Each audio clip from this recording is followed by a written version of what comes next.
Project Gilroy was a planned animated series that began production in 2006. Created by Shane Prigmore, Andy Schuler, and Shannon Tyndall, the show was going to air on Cartoon Network. The creators would make blog posts updating fans on the project. After the pilot episode was complete, a screening was held on August 24th in 2007. Shane Prigmore stated on his blog that he received great positive feedback at the screening, and this was a good start for the project. He went on to say in a future post, quote, "Our goal was to bring some feature sensibilities to an animated TV show in story, tone, pace, and visual language." He ends the update saying, "Will you ever see it? Who knows?" showing this poster of the show. The creators of this pilot episode have worked on many amazing movies and TV shows, like Coraline, Foster's Home for Imaginary Friends, and The Proud Family. So this could have been a great show. Other than the private studio screening, the pilot episode has never been available for public viewing. It was never announced if Cartoon Network accepted or rejected Project Gilroy. Seeing as how at this time the channel was starting to go downhill, it's safe to assume they didn't pick up this potentially amazing show. Felix the Cat is a classic cartoon character that has been around for years. In 2010, the animation studio Team TO began production on a new Felix the Cat animated series. A pilot episode was created, however, it is unknown which network it was pitched to. CEO of Felix the Cat Productions Don Oriolo said the new series was planned for 52 episodes. The project was cancelled for unknown reasons. Concept art and character sheets of the show can be found online, and an 8-second clip is all we can see of the pitch pilot today. Because of the obscurity of this series, I'm not sure if the full pilot episode will be found. Bomberman is a game that I've always enjoyed playing, whether it was on the PlayStation or the Nintendo 64. But I've never got a chance to play it on a 3DS. In 2011, this almost happened. Bomberman 3DS was going to be a launch title for the system. First announced in a video showcasing new games, fans were excited for a new installment in the series.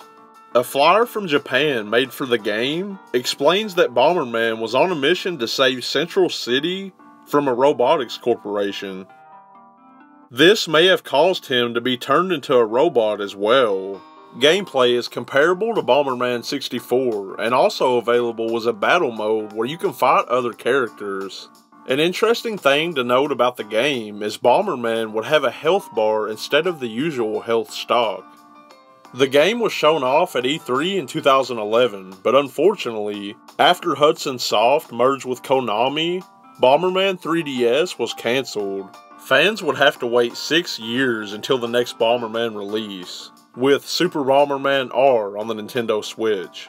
What can be seen of the game today are screenshots and 5 seconds of gameplay from E3.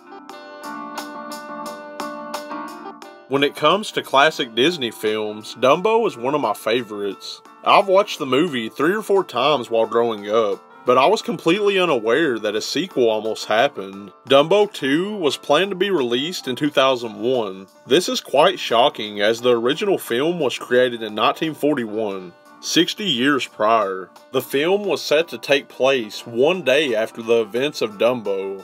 Story revolves around Dumbo, Timothy Q. Mouse, and some other young animals getting lost from the circus while trying to navigate back to the circus going through the big city. Each of the characters would learn how to fix their own flaws. A behind-the-scenes featurette can be found online. This gives a detailed look inside the movie and shows new characters Claude and Lolly, which are twin bears, Dot, who is a curious zebra, Godfrey, a hippo, and Penny, an ostrich who wants to be in the spotlight like Dumbo. A producer of the film says, quote, "This is a story about realizing the importance of friendship. That a friend is always there and looks out for you." End quote. The video ends saying, Coming soon from Walt Disney Pictures, Dumbo II, premiering on Disney DVD and home video. So Dumbo 2 wasn't going to be a theatrical release? That's a big problem. This shows me that someone behind the scenes didn't think much of this movie. And who is that someone? None other than Chief Creative Officer of Walt Disney Animation, John Lasseter. He canceled the film, throwing away all of the hard work that had been done. What can be seen of Dumbo 2 is the behind the scenes featurette and a storyboard reel showing a scene from the film. Marvel 2099, One Nation Under Doom, was a 2D, side-scrolling platformer game that would have been exclusive on the PlayStation 1. Set for release on December 1st, 1996, characters in the game were 3D, and this would have been a huge step forward for the 2099 Marvel Universe. Marvel 2099 was shown at E3, where you could play through the first level as the Punisher. This game looks very fun, and I believe it would have been a must-have title on the PlayStation. In May of 1996, demos of the game in the form of CD-ROM and VHS were shipped to a few gaming magazines. A page inside Electronic Monthly Gaming showed screenshots of the game, stating that the Fantastic Four, Spider-Man, Ghost Rider, Hulk, and the X-Men would have all been playable characters. Many other comic book characters would make appearances as bosses and allies. That year at San Diego Comic-Con, the Mindscape booth gave away promotional items to promote Marvel 2099. These included posters, shirts, and metal pins. No demo copies of the game were handed out. However, some fans did get a chance to play the demo at the event. In November of 1996, the company Mindscape had a massive wave of layoffs, but stated that the game would still be released. Mindscape wasn't able to keep their word, and Marvel 2099 was cancelled. Robocrosser is an anime show that was planned to air on Jetix in 2009. The show would center around a 12-year-old boy and his unicycle robot. First announced at the Tokyo International Anime Fair in 2008, a trailer was shown to the public.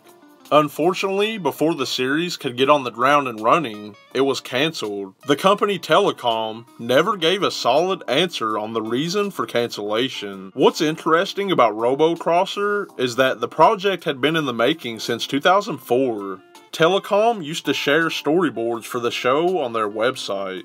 The series would have ran for 2 seasons, spanning for 26 episodes. None of these storyboards can be viewed today, and the website is now gone.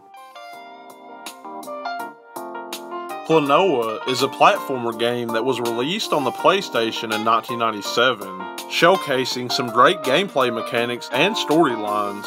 The character Klonoa is a dream traveler. Throughout the game, he befriends characters and goes on adventures, traveling to different places where the state of dreams may be in danger. Klonoa 2 was released in 2008 for the Nintendo Wii. This game upheld the excellence of the first title and improved on a few things. Over time, Klonoa has gained a cult following, but since the second game, we haven't seen any more releases for the series. However, in 2016, creators of the game began putting together ideas for a Klonoa film. It would have taken place in the same timeline as the games, with an original narrative. Despite over 2 years of work on great ideas and amazing concepts, the team had numerous problems during production. A tweet from the now deleted Klonoa Anime Project Twitter account stated that the film was no longer with them. This confused fans as it didn't give a clear answer for cancellation of the movie. Weeks later, a producer of Tekken, Katsuhiro Harada, revealed through a tweet that Bandai Namco were not involved in production and offered no assistance, instead putting deadlines on the project. The movie was ultimately scrapped because of the company Henshin not getting enough work done. What can be seen today of the film are 3 pieces of concept art. Vectorman is a run-and-gun platforming game that was released on the Sega Genesis in 1995. The game had great controls and very unique character designs. The sequel title would release the following year and was another smash hit on the console. After the first two Vectorman games, the series fell into obscurity. However, we did almost get a Vectorman 3 game. Concept art was drawn up by the artist for the original games, but for unknown reasons, this is as far as the project got before its cancellation. In 2003, Sega began development on a new Vectorman title for the PlayStation 2. During this game, Vectorman has a new 3D look, and you would now have access to 15 different weapons. With over 25 upgrades available, you would have everything needed to save Planet Gamma 6. The Vice President of Marketing for Sega, Mike Fisher, said of the game, Vectorman doles out destruction in spades, with a massive arsenal of circuit-shredding weapons and upgrades. Things are bound to get messy. You'll almost start feeling bad for the Orbots. Almost. During the game, a new main boss would appear, an Orbot named Volt. Vectorman was projected for a 2004 release. A few different gameplay trailers were released, and the game looks very fun. Although, I must say, I think they could have done a way better job making him resemble the original design more. A fan was able to beta test the game, and he said the physics engine was awesome. Also, the AI was incredible, stating that he never played a game where the enemies would hide and even sneak up on you. Despite a great start in development, production of Vectorman on the PlayStation 2 was shut down. Vectorman was a really cool series, but it's safe to say this cancellation killed the franchise. When it comes to the Rayman series, Rayman 2: The Great Escape is hands down the best game of them all. During production of the game, a 3-minute animated short was created titled Rayman's Training. It features Rayman doing various things, like flying, going through a portal, playing video games, and a few other adventures. The short was originally shown at Imagina, a film festival that was held in 1998. A DVD of the festival was created, but sadly, it does not contain Rayman Training. Clips from the short were used for various promotions for Rayman games. I'm glad we can see a few segments of the short, but I wonder if the full animation will ever see the light of day. Treasure Planet 2 is a planned sequel film that was set for a DVD release in 2002. An article described the plot for the movie. Jim Hawkins was going to the Royal Interstellar Academy, where he is a hotshot. His classmate Kate Blake would fall in love with him in the second half of the film. The Dean of the Academy, Captain Amelia, has a new vessel called the Centurion. This is now the fastest ship in the galaxy. A new enemy named Ironbeard would show up with his gang of pirates. They hijack the ship, throwing Jim and Kate into the water. Soon after, Jim finds help in his old friend Long John Silver. The three make a plan to take back the Centurion ship. Silver decides that he would like to control the Centurion. This raises suspicion for Kate. Ironbeard is using the new ship to disable the prison where his pirates are being held captive, so they can now join him. Jim, Silver, and Kate join together to repair an old ship. Once they track down Ironbeard, Silver has no choice but to destroy the Centurion, killing Ironbeard and his crew. The film would then come to a close, with Jim and Kate parting ways with Silver. Kate and Jim go on to graduate from the academy. As for the film's production, most of the cast from Treasure Planet were going to return. William Dafoe was going to voice Ironbeard in this movie. 1 week after the release of Treasure Planet, creators of the film were at a recording studio about to record for the new movie. While awaiting William Dafoe's arrival, the crew received a phone call and the terrible news that because of the failure of the first film at the box office, production of Treasure Planet 2 was shut down immediately. What can be seen of the film today are a few pieces of concept art. Ooh, ah. is an animated pilot episode created by Eva Entertainment in the year 2000. As described by creators, the plot goes like this. A few people thought that little green men would be the answer to their call. Of course, they were wrong. The film tells the story of 3 helpless aliens who travel to Earth in search of intelligent life, and go back with a stupid mutt. Other than this description, not much is known about Ooh Ah. Was this a pitch for an animated series?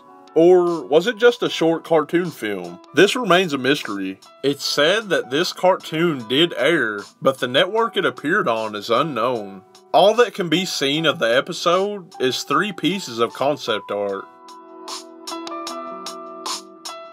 If you watched MTV in the late 2000s, then you probably remember a graphic show called Scarred. Premiering in April of 2007, the show featured clips of people doing sports like skateboarding, rollerblading, and skiing that ended in disaster, leaving them with a scar. While the clip plays, the person in it talks about what happened that day or what went wrong, also showing off their scar. MTV always made sure to put a warning for fans not to send any videos in as submissions for the show. The show was successful, and eventually, they even introduced Scarred, Where Are They Now segments into episodes. In these, people who had been in previous episodes made a return to talk about new scars they have gotten since last time. The show ran for 2 seasons consisting of 20 episodes. The full series was available on MTV.com for years, until the website had a major update. Luckily, most episodes have been uploaded online. However, there are a few that are missing. The pilot episode has been partially found, but episodes 15 through 18 haven't been seen in years and are currently lost. When it comes to the Nintendo 64, games like Conker's Bad Fur Day, Donkey Kong 64, and Banjo-Kazooie come to mind. All of these groundbreaking titles were developed by Rareware. In the year 2000, the company was about to release another amazing game on the N64. The first concepts for the game had Timber the Tiger from Diddy Kong Racing as the main playable character. Character designer Kevin Bayliss decided this wasn't a good idea and went back to the drawing board. Dinosaur Planet was an action-adventure game that would center around 2 characters, Saber and Crystal. Just like all previous titles on the 64, Rare planned to push the limits on this project. After more than 1 year of development, the game was looking great, and Rare put together a demo. This was previewed at E3 2000, and fans were very excited after seeing the footage. This caused Nintendo to get more involved with the development of the game. They made a proposal to tie in Star Fox with Dinosaur Planet.